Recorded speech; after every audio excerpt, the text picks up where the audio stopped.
Hi guys, अगर आपने अभी तक हमारे चैनल को सब्सक्राइब नहीं किया तो प्लीज सब्सक्राइब कर दो और इस बेल आइकन को भी दबा दो ताकि हमारी लेटेस्ट वीडियो आप मिस ना कर सके। हेलो, श्री सद्गुरु महाराज की जय।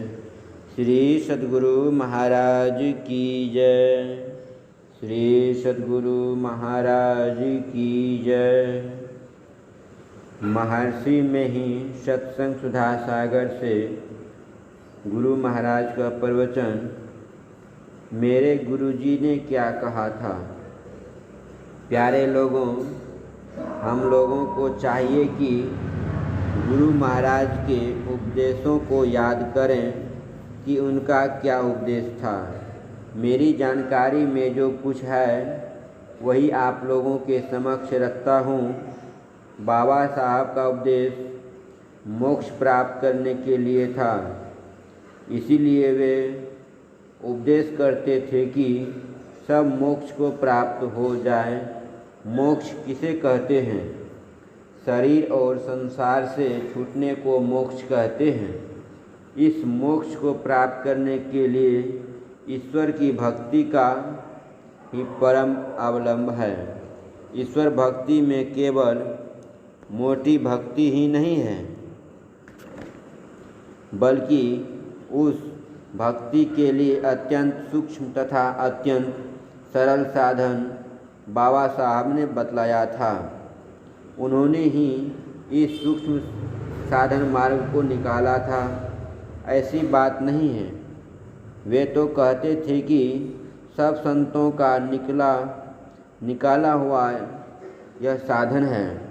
वह बारीक साधन क्या था? केवल दो ही, एक तो दृष्टि साधन और दूसरा शब्द साधन।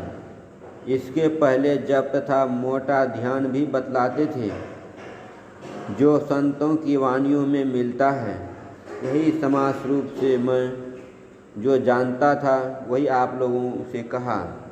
ईश्वर भक्ति का आधार तथा उसकी प्राप्ति के लिए उसके स्वरूप को जानना परम आवश्यक है, क्योंकि स्वरूप ज्ञान से विहीन रहकर अपने को किस ओर लगाया जाए तथा उसकी भक्ति भी कैसे की जाए, अर्थात स्वरूप ज्ञान से विहीन रहकर उसकी भक्ति करनी भी असंभव ही है। इसीलिए उसके स्वरूप को अवश्य जानना चाहिए।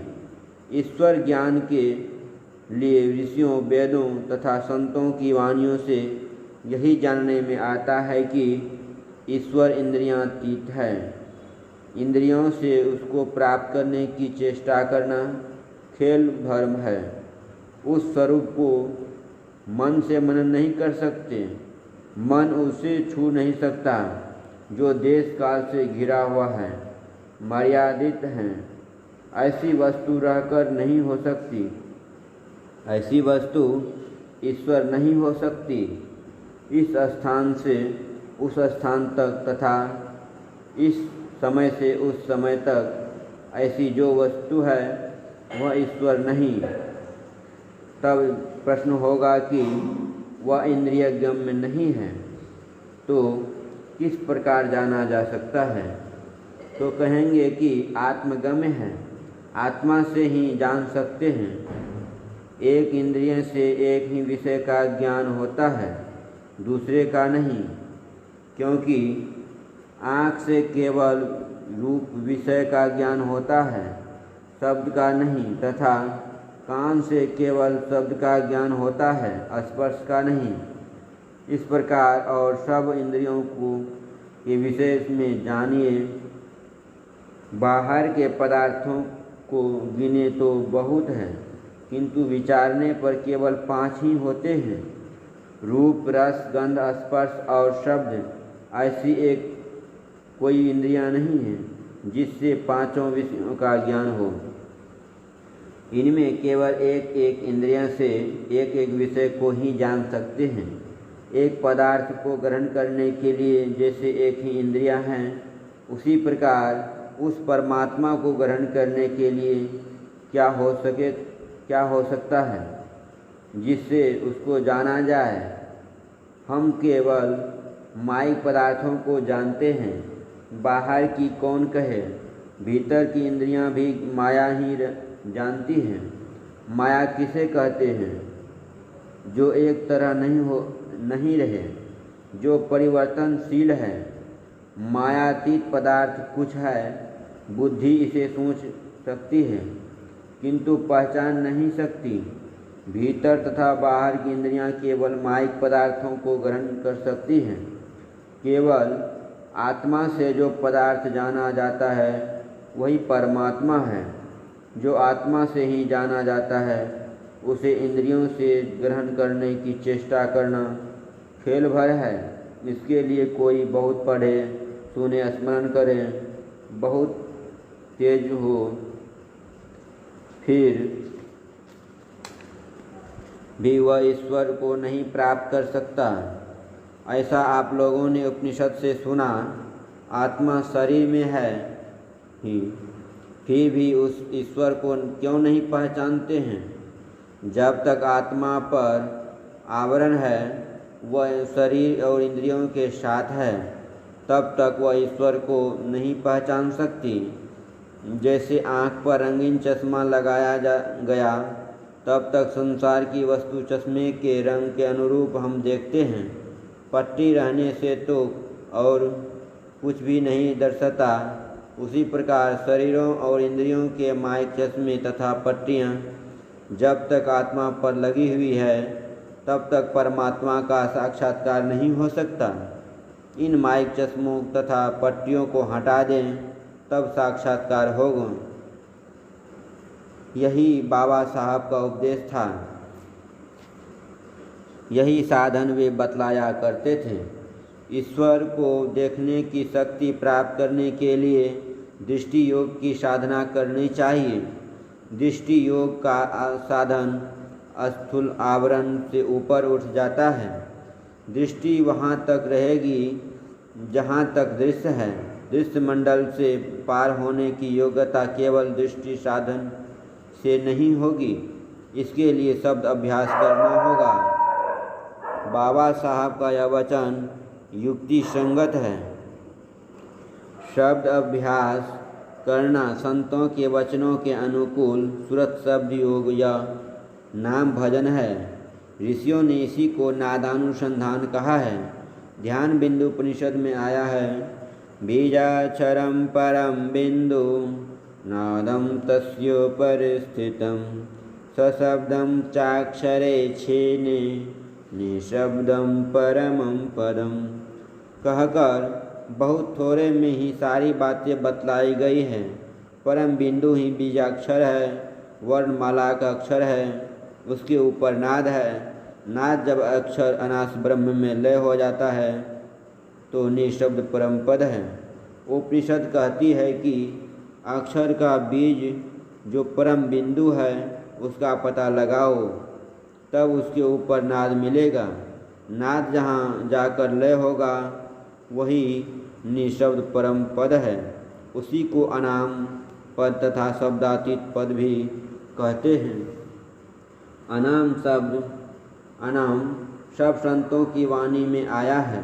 इस अनाम से परे कुछ और का होना मानना केवल अंधविश्वास भर ही होगा।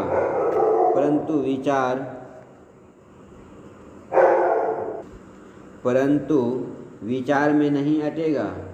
जो शब्द कहने से नहीं आवे उसकी भी जहाँ समाप्ति हो जाए वह शब्दातीत या अनाम पद है। तुलसी साहब की वाणी में तुलसी तोल बोल अबोल बानी, जहाँ यह भी समाप्त हो जाए तब और कुछ है कहना व्यर्थ है। लोग देखते हैं कि वे जहाँ तक संसार में जाते हैं उन्हें शब्दहीन स्थान कहीं नहीं मिलता। जहाँ सृष्टि होगी वहाँ शब्द होगा। जहाँ शब्द लय होता है वहाँ सृष्टि का अंत होता है। जहाँ तक सृष्टि है वहाँ तक कंप है। कंप नहीं रहेगा तो शब्द भी नहीं रहेगा। शब्द के नहीं रहने से सृष्टि रह नहीं सकती। ऐसा कि जहाँ सृष्टि हो और कंप व शब्द नहीं हो, यह मानने योग्य नहीं है। अनाम में कम तथा शब्द दोनों लय को प्राप्त हो जाते हैं। अनाम से आगे कुछ और है, यह सृष्टि के अंदर अनाम है, उसको कोई मान नहीं सकता। वही अनाम पद सबसे ऊंचा है। इसी पद तक पहुँच हो, यही बाबा साहब का उपदेश था।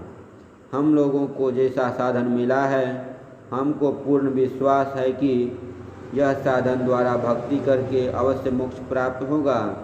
मोटे में भक्ति की क्रिया तो बहुत कम है, किंतु अंत साधना में सूक्ष्म क्रिया बहुत है। भक्ति का केवल यही अर्थ नहीं है कि किसी सेब का पेड़ दबावें, भोजन करावे, स्नान करावें, धोती पहनावे, शब्द ब्रह्म पूजा पाठ इत्यादि करता रहे। भक्ति तो उसे कहते हैं जिसमें स्थूल सूक्ष्म सब तरह की भक्ति करके उस परमात्मा को प्राप्त कर लें। बाहर में स्थूल भक्ति के द्वारा हम कुछ प्रेमी बनते हैं, किंतु और विशेष ऐसी भक्ति है, ऐसी सेवक सेवा करें जिसका जीव आगे धरें। गुरु नानक साहब ऐसी सेवा की अपने को समर्पण कर दें, यही आत्मनिवेदन है। इसी भक्ति का उपदेश बाबा साहब करते थे। इसका साधन दृष्टि योग और शब्द योग के द्वारा होता है, किंतु इन दोनों साधनों में वही सफलता प्राप्त कर सकता है जो इस साधन का पूर्ववर्ती साधन सत्संग, साधु की सेवा, जप तथा स्थूल ध्यान भी करता हो। नाद का पता बिंदु प्राप्त करने पर लगता है। बिंदु पीठम विनिर्विद्यम नाद लिंगम अनुपस्थितम। योग शिखोपनिषद बिंदु पीठ को भेदन करने की यह क्रिया है। जब यह मुक्ति जीव की होई, मुक्ति जानी सदगुरु पद सोई। सदगुरु संत कंज में बासा, सुरत लाई जो चढ़े आकाशा। श्याम कंज लीला गिरि सोई, तिल परिमाण जान जन कोई। छिन छिन मन को तहाँ लगावे, एक पलक छूटन नहीं पावे। श्रुति ठहरानी रहे आकाशा, तिल खिड़की में निस्दिन बासा। गगन द्वार दी से एक तारा, अनहद नाद सुने झनकारा। तुलसी साहब इस तरह बिंदु का भेदन कर नाद प्राप्त करना है। हम लोगों को चाहिए कि गुरु महाराज के विचारों को बारंबार स्मरण करें तथा साधन करें। सत्संग इसलिए करते हैं कि बोध हो, बिना बोध के क्या करेंगे, कुछ पता नहीं चलता। कोई कहे कि बोध हो गया, अब सत्संग करके क्या करेंगे, तो उसे जानना चाहिए कि सत्संग साधन करने की प्रेरणा करता है। बिना सत्संग के यह प्रेरणा नहीं मिलती। प्रेरणा से भजन होता है, भजन नहीं हो तो केवल बोध से ही क्या होगा। ईश्वर तथा गुरु महाराज से प्रार्थना है कि हम लोग अपने कर्तव्य कार्य से गिरे नहीं। श्री सद्गुरु महाराज की जय। यह प्रवचन बाबा देवी साहब की जयंती के शुभ अवसर पर संत मत सत्संग मंदिर मुरादाबाद उत्तर प्रदेश में दिनांक 16/1/1651 ईस्वी के सत्संग में हुआ था। श्री सद्गुरु महाराज की